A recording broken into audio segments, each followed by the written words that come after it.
Hello, this is the third part of the story Uncle Ken at the Wicket. We will see during second part the that the third ball took the edge of Uncle Ken's bat and passed through the slip. Uncle can के जो bat पर ball आई और वो slip होकर सीधे third man boundary पर जाकर गिरती है और वहाँ पर जो क्राउड रहती पवेलियन में वो उनको चीयर अप करती है और उनका हौसला बढ़ाती है. Now what happen with the fourth ball. Uncle Ken had another 4 runs to his name. जब fourth ball Uncle Ken face करते हैं तो उससे सीधे 4 रन को लगते हैं और ये 4 रन अंकल कैन के नाम हो जाते हैं. Then it was over and the other batsman had to face the bowling. अब क्या होता है कि ओवर समाप्त हो जाता है और अब जो दूसरा बैट्समैन है उसको जो बॉल था उसका फेस करना था. He took a run off the first ball and called for the second run. अब जो बैट्समैन था उसने जो बॉल पे रन लिए तो 1 रन लिया और अब वह उनको अंकल कैन को दूसरे रन के लिए भी इनवाइट कर रहा था, बोल रहा था. Uncle can thought 1 run was more than enough. लेकिन अंकल कैन उस समय ये सोच रहे थे कि इस बॉल पर 1 रन लेना ही काफ़ी होगा, दूसरा रन लेने की कोई ज़रूरत नहीं है. But when the other batsman started running he could not refuse to run. लेकिन जब दूसरे बैट्समैन ने दूसरे रन के लिए दौड़ने लगे तो उनको भी इनकार नहीं कर सके, वे भी इनकार नहीं कर सके और वो भी सेकंड रन के लिए दौड़ पड़े. He was half way down the pitch when a fielder hit the wicket.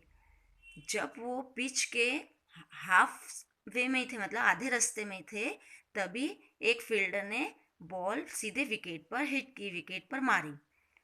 There could be no doubt this time. अब इस टाइम कोई भी डाउट नहीं था कि अंकल कैन आउट नहीं हुए हैं. क्यों? क्योंकि वो हाफ पिच पर थे, पिच के आधी रास्ते में ही थे, तो उससे साफ पता चलता था कि वो आउट हो चुके हैं. फर्स्ट टाइम तो क्या हुआ था, जो एम्पायर था उन्होंने उनको नॉट आउट दे दिया था. क्यों? क्योंकि बहुत सारे लोगों की भावनाएं उनसे जुड़ी हुई थी. उन्होंने इतना पैसा खर्च करके इनको देखने आए थे, खेलते हुए देखने के लिए. अगर ये इतनी जल्दी खेल कर चले जाते और आउट हो जाते तो लोगों का दिल टूट जाता.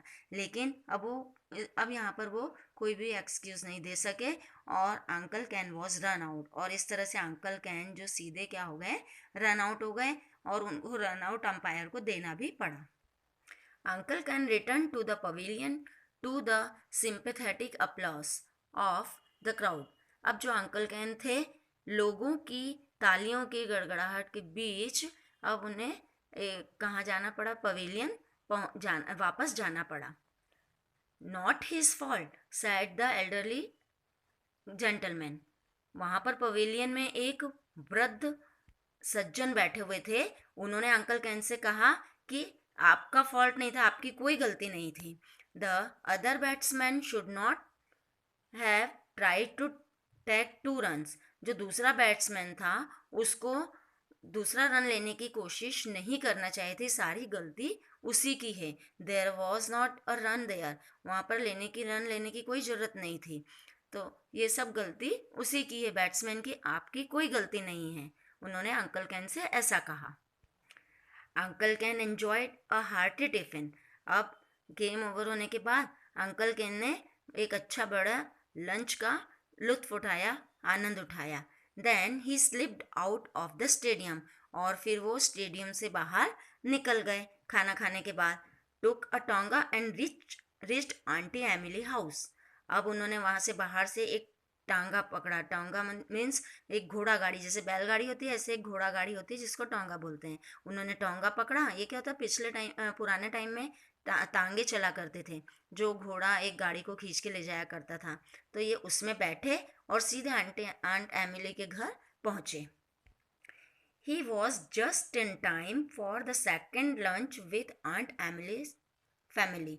जब वो आंट एमिली के घर पहुँचे तो उस टाइम सेकंड लंच का टाइम हो चुका था और इस तरह से अब वो आंट एमिली की फैमिली के साथ सेकंड लंच लेने वाले थे.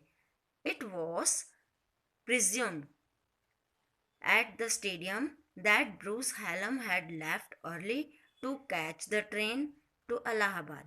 अब जो स्टेडियम में जो लोग थे, अंकल कैन के जाने के बाद ये सोच रहे थे शायद जो ब्रूस हालम है, क्योंकि उस समय अंकल कैन को सब ब्रूस हालम ही समझ रहे थे, तो स्टेडियम के सब लोग थे जो सोच रहे थे कि ब्रूस हालम शायद इसलिए जल्दी स्टेडियम छोड़कर चले गए कि उनको ट्रेन पकड़नी थी इलाहाबाद के लिए, where he was expected to play in another charity match, जहाँ पर उनको एक दूसरे चैरिटी मैच में भी खेलना था. आंट एमिली अ फोर्सफुल वुमन. अभी जो आंट एमिली थी ये एक फोर्सफुल वुमन थी, उनको ये अच्छे से पता था कि किसी से काम कैसे निकलवाना है. Fed uncle Ken for a week. एक वीक तक तो उन्होंने अंकल कैन की बहुत अच्छे से आवभगत की और उनको खाना वगैरह खिलाया. Then she put him to work in the small boys dormitory of her school. और फिर उसके बाद उन्होंने जो डॉक्टर अंकल कैन थे उनको उनके स्कूल में एक रूम था जिसमें बहुत सारे बॉयज़ एक साथ रहते थे और सोते थे, उनकी रिस्पॉन्सिबिलिटी उनको सौंप दी. It was several months before he was able to save up enough money for a ticket to Granny place.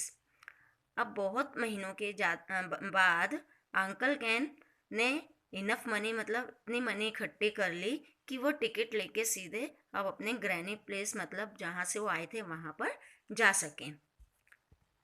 But he had the satisfaction of helping the great Bruce Hallam to add 8 runs to his grand total. और वो इस बात से संतोष था, उनको इस बात से संतोष था, सेटिस्फैक्शन थे कि उन्होंने ग्रेट ब्रूस हेलम के रिकॉर्ड में जो टोटल रिकॉर्ड था उनका उसमें उन्होंने अपनी तरफ से 8 रन और जोड़ दिए. वो इसी में बहुत खुश थे और ये सब यादें लेकर वो वापस जा रहे थे. The score book of the Gomti cricket association has recorded this feet for all time. और अब जो ये गोमती क्रिकेटिंग एसोसिएशन था इन्होंने ब्रूस हैलम के रिकॉर्ड में ये 8 रन जोड़ दिए, जो हमेशा के लिए अब उनके रिकॉर्ड में क्या रहा कि इस मैच के दौरान जो ब्रूस हैलम थे केवल 8 रन बनाकर आउट हो गए. तो क्या हुआ, जो अंकल कैन थे उनके लिए तो ये सेटिस्फैक्शन था, लेकिन जो ब्रूस हैलम के रिकॉर्ड में उनका ये 8 रन जुड़ा और ये बहुत जल्दी आउट होकर पवेलियन चले गए, ये ज़िंदगी भर के लिए अब उनकी बुक में ऐड हो गया था. तो इस तरह से अंकल कैन की स्टोरी जो एक कन्फ्यूज़न था बहुत बड़ा और उनके लिए एक खुशी के पल भी थे, है ना. तो this story is over now. Thank you and have a nice day.